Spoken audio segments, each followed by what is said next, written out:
Nos spécialistes de l'immobilier vont tout mettre en œuvre pour aider ces familles à vendre ou à acheter leur maison. Vous avez, je pense, un crédit bon, 2 prêts à payer. Monsieur a perdu un emploi. On fait comment? Engie Impellizzeri est agent et expert immobilier depuis 15 ans. Elle dirige sa propre agence dans le Hainaut. Son tempérament de feu, allié à un cœur en or, ne laisse personne indifférent. Un jardin à leur petit Victor, Catherine et Nicolas avaient acheté leur maison sur un coup de tête. Ils pensaient revendre rapidement leur ancienne ferme de Malempré. J'ai cru que c'était notre chance. J'ai voulu l'avis de tout le monde, de monsieur et madame tout le monde. J'ai voulu une maison. 15 mois plus tard, Malempré n'est toujours pas vendu. Le couple a sur le dos 2 maisons et 260 000 € de crédit. Un crédit bon, il n'y a rien à faire, il faut le rembourser quand l'échéance est là, donc il n'y a pas le choix. Face à cette situation catastrophique, Engie, notre coach immobilier, vient faire l'état des lieux et proposer son aide à Catherine et Nicolas. Elle estime le bien à 99 000 €. Pourtant, quelqu'un m'avait dit que j'en tirerais 167 000, c'est pour ça que j'ai osé acheter une autre maison. Bien qu'il accepte sur les conseils d'Engie de rénover la cuisine pour faciliter la vente, Nicolas doute de pouvoir trouver une issue positive. C'est pas exactement ce qui va arriver. Les gens cherchent toujours à avoir pour le moins cher. Mais bon, on va pas donner la maison, quoi. Vu l'urgence de la situation, Engie remue ciel et terre pour trouver des acquéreurs. Il s'agit d'une maison avec beaucoup de boulot. Mais il faut quand même garder des points forts. Nous avons ici une petite maison située au plein cœur des Ardennes, dans un petit village de 150 habitants. Ensuite, la toiture est neuve. Nous avons 6 chambres, un garage. Et donc, il faut vraiment garder espoir. Merci de me faire confiance. L'espoir se présente à eux sous le nom de Engie. Engie Impellizzeri, c'est une femme et une maman. Mais c'est aussi notre experte pour les cas les plus délicats. Elle a le cœur sur la main et son intuition est résolument infaillible. Pour aider Serge et Cathy à vendre enfin cette maison, Engie l'évalue minutieusement. Moi, à mon avis, le meilleur prix que je pourrais avoir, c'est dans les ventes de 2,40. Et enfin, des candidats acheteurs s'intéressent à l'immeuble. Mais la partie est loin d'être gagnée. Non, il n'y a pas... C'est pas un vis-à-vis, c'est qu'à un moment, on est entouré, quoi.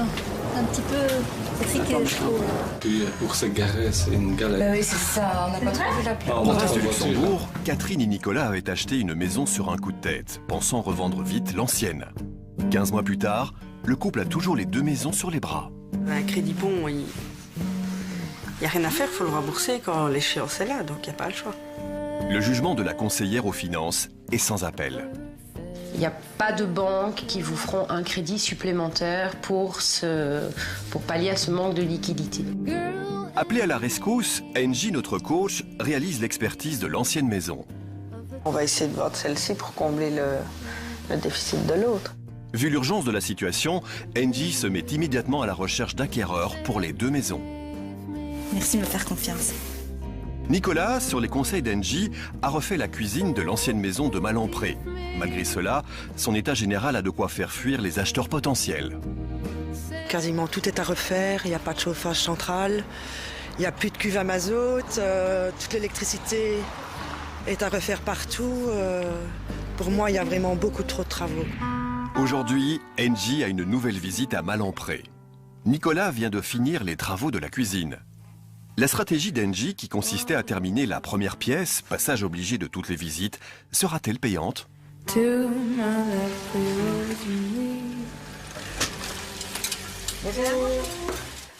Il a marqué un intérêt certain d'après les photos que je lui ai envoyées.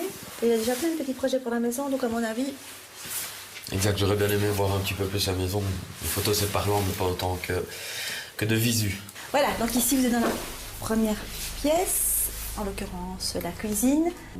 On n'a quasiment jamais servi, elle est nouvelle la cuisine. Oui, voilà. Mais les propriétaires ont déménagé. Exact. Voilà. Ok. C'est déjà ça de... Parfait. C'est déjà ça de fait. De prix. Bingo! Les efforts de Nicolas portent leurs fruits. L'acheteur démarre sa visite avec un bon a priori. Et depuis 1 an, donc elle n'est plus habitée. Voilà. Et si j'ai bien compris, avoir l'installation électrique, il y a du travail au niveau de l'électricité également. Alors. Oui. Ok. Oui, en fait, il y a un peu de travail dans toute la maison. Tout à fait, mais ça se remarque. Hein, pas tellement la maison, mais surtout son potentiel qui me plaît. Il y a quand même il y a de quoi faire. C'est vrai que le travail a l'air d'être lourd, mais à terme, je pense que ça peut donner quelque chose de vraiment très très bien. Pour le moment, la visite se passe à merveille. L'acheteur potentiel semble avoir un coup de cœur et surtout beaucoup d'imagination. Pourvu qu'il ne se décourage pas en découvrant les pièces à l'étage. En état, mais malheureusement, c'est pas très haut. Hein. Non, mais c'est ce qui fait le charme des vieilles bâtisses. Ma foi, pour ce qui est chambre, les étages supérieurs, je pense qu'un bon rafraîchissement sera simplement nécessaire, même indispensable. Mais pour le rez-de-chaussée, j'ai des projets un petit peu plus volumineux. Lesquels? Par exemple, je compte, j'ai dans ma tête cette vision de la cuisine telle qu'elle est, mais les 2 pièces en enfilade également qui suivent seraient à la limite arrachées. La visite continue et Engie montre à l'acheteur chaque détail, positif ou négatif. Il est important de ne rien cacher à un futur acquéreur afin qu'il achète en connaissance de cause. On peut le voir, regarde, on peut voir ce qui se passe ici. Ils sont absolument pas humides. Voilà. Nous voilà dans la salle de bain. Avec bain, Oui. double évier, douche Oui. et l'indispensable WC, n'est-ce pas? Oui, en effet. Celle-ci a besoin d'être rafraîchie, mais il y a peut-être un petit peu moins de main-d'œuvre et d'heures de travail nécessaires que les dernières pièces qu'on a vues. Donc, C'est chouette, on vous sent fort inspiré. Voilà, on va rentrer maintenant dans la master room. ok. Avec côté vestiaire, n'est-ce pas? Oui. La chambre des parents. Oui. Et en extrapolant un peu, le futur dressing.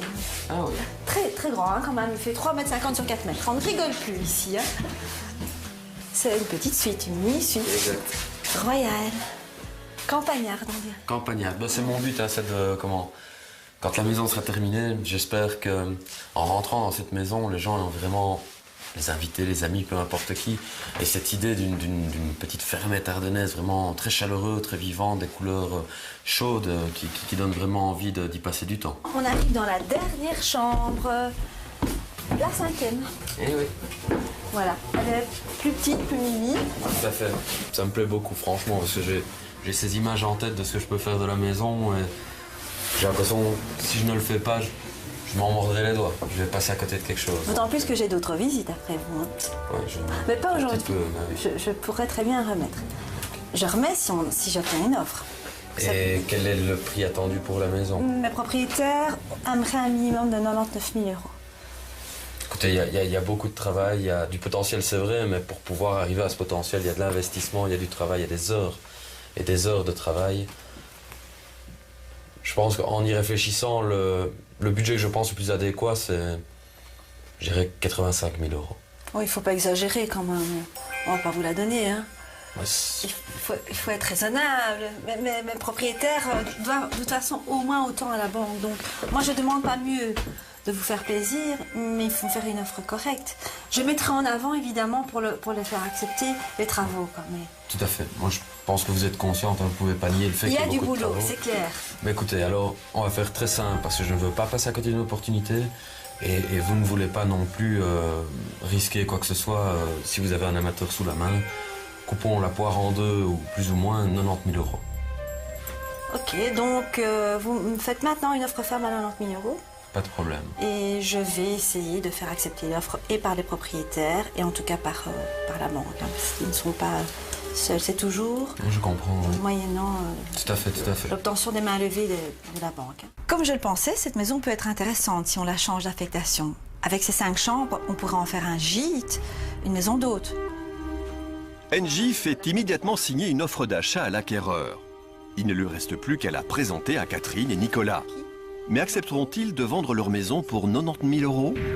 Retour à Bruxelles, où Maître Verstraat procède à la vente publique des 2 immeubles commerciaux que Mireille possède en indivision avec sa sœur. Et si les enchères ont monté, on est loin du million d'euros annoncé par Engie. Qui dit plus que 500 000 €? Ça vaut toujours plus que 500 000 €. Monsieur? 710. 710 000 €. 800. 800 000 €. Qui dit plus que 800 000 €? Qui dit mieux que 802 000 €? On en est à 860 000 €. 870. 870 000 €. Qui dit mieux que 870 000 €? 900 000 dans le fond, merci monsieur.